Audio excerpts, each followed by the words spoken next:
আমি আগে ঘরটা গুছিয়ে নিই, নাহলে সান চলে আসলে আবার সানকে খাওয়া দাওয়ানো আছে।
শেষ হয়ে গেছে, এবার চলো উপরে কিছু কাপড় চোপড় আছে ধুয়ে দিই, তারপর সান আসলে আবার সানের সঙ্গে কিছু খেলা করতে হবে, খাওয়াতে হবে। চলো তাড়াতাড়ি ছাদে চলে এসেছে অলরেডি।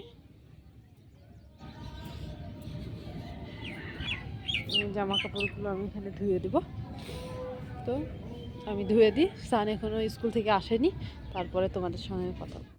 আর সান ওখানে স্কুল থেকে চলে এসেছে, তো ওকে এখন আমরা ভাত খাওয়াবো। আর এদিকে আমার দেখো কাপড় কাচা পুরো ডান।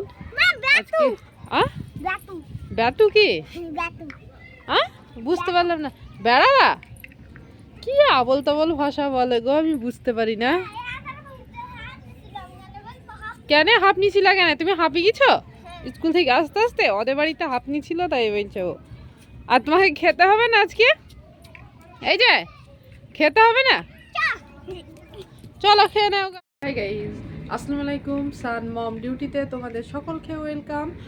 আর আজকে আমি ব্লগটা শুরু করেছি আগে থেকেই, তো তোমাদের সঙ্গে আমি স্নান টান করে রেডি হয়ে একদম আসলাম। আর আজকের ব্লগটা তোমরা দেখতে থাকো, আমি কি করে মানে সান চলে যাওয়ার পর রান্নাবান্না সারার পর মানে কিভাবে কাজ তাড়াতাড়ি খুব সামলাতে পারি সেটা তোমাদেরকে দেখা দিতাম। আর তো গাইজ ব্লগটা মানে আগে থেকেই শুরু করেছে, তোমরা দেখতে পেয়েছো। আমি গোসল করে একদম তোমাদের সঙ্গে রেডি হয়ে কিছু বলতে এসেছি। আসলে সান স্কুল চলে যাওয়ার পর আমার রান্না তো কমপ্লিট হয়ে যায় সান স্কুল যাওয়ার আগেই। তারপরে যেসব কাজগুলো থাকে পরে আমি আজ সেগুলোই তোমাদের সঙ্গে শেয়ার করলাম। আর সান এখন অলরেডি স্কুল থেকে চলে এসেছে, তো ওকে মানে লাঞ্চ করাবো। তো চলো ওকে রেডি করাবো, লাঞ্চ করবে, তারপরে মানে আবার তোমাদের সঙ্গে পরে দেখা হবে। চলো এখন সানকে কী করে দেখি। সান তো নিচে বোধহয় খেলা টেলা করছে, চলো আমরা গিয়ে দেখি সানকে।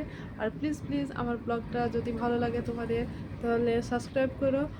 আর টাটা, চলো এখানে খেলা করছে। আজকের ভিডিওটা এই পর্যন্ত, বাদবাকি ভিডিও পার্ট হিসাবে কালকে আসবে। তাড়াতাড়ি এসো ভাত খেয়ে নিবা, আগে ড্রেস চেঞ্জ করো দিয়ে ভাত খাবা।